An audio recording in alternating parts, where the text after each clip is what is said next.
Alors, quelle place, plus globalement, pour les religions et surtout les nouvelles religions en France ou en Europe? Voici l'initiative de la ville de Hambourg, en Allemagne. Elle a décidé d'instaurer 3 jours fériés pour les fêtes musulmanes, 3 jours qui pourront être chômés comme pour les fêtes chrétiennes.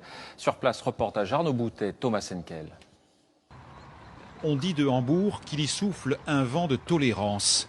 À la grande mosquée bleue, les fidèles confirment.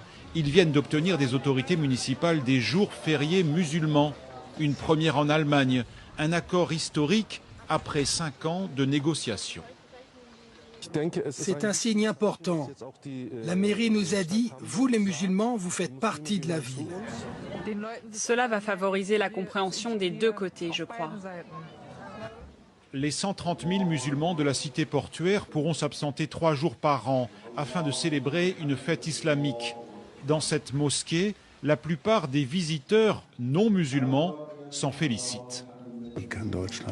Comment l'Allemagne peut-elle bénéficier de la culture musulmane?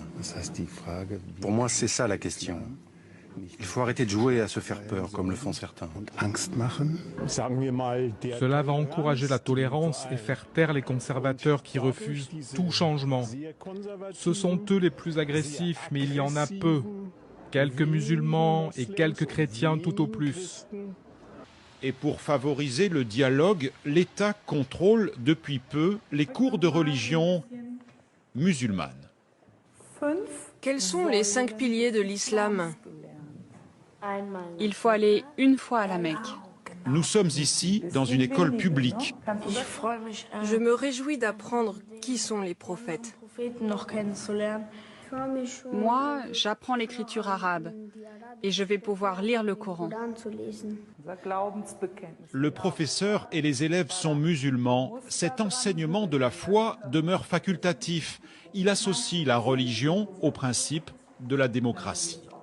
Une quarantaine d'établissements tentent l'expérience à l'ouest du pays et d'autres devraient suivre. Et avec la reconnaissance des jours fériés, c'est là un nouveau pari sur l'intégration.